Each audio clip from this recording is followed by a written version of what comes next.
신자의 신앙생활, 어떤 교회를 규정할 때에 우리가 신자의 어떤 행위를 가지고, 신자의 열심을 가지고, 헌신과 봉사를 가지고 신자는 저렇게 살아야 돼, 이렇게 규정한다면 예수님도 나도 알고 있다. 그런데 하나님 사랑과 이웃 사랑이 빠진 신자의 어떤 행위는 아무런 의미가 없다. 촛대가 옮겨진 것뿐이다. 이렇게 말씀하시는 것이죠.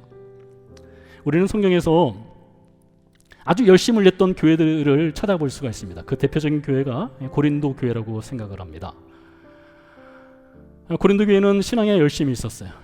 열정도 있었습니다. 헌신도 있었고 봉사도 있었습니다. 여러분, 21세기를 살아가는 우리 신자들과 1세기 당시의 신자들의 삶의 그 컨텍스트를 비교해 본다면 우리는 사실 감히 그들의 신앙의 열정과 헌신을 따라가지를 못합니다.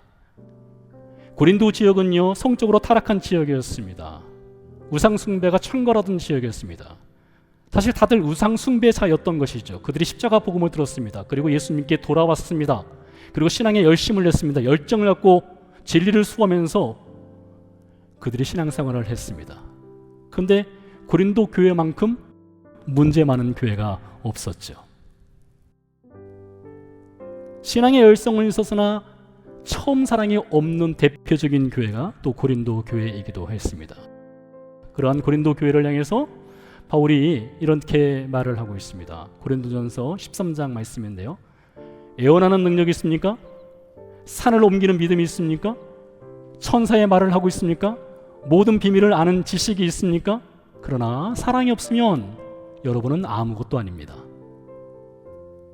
달리 말해서 여러분 가운데 애원하는 능력이 있습니까? 믿음이 있습니까? 여러분 가운데 모든 비밀을 아는 지식이 있습니까?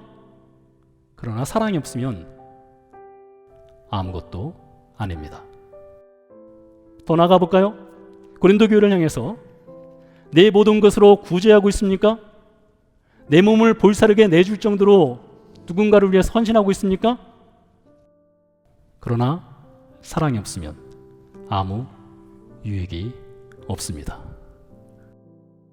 그러니 여러분, 처음 사랑이 없는 믿음과 열심과 헌신과 봉사와 섬김은 스스로 교회를 자멸케 하는 결과를 초래하게 됩니다. 예수님이 굳이 촛대를 옮기지 않아도 교회가 스스로 멸망의 길로 걸어가게 된다는 것이죠.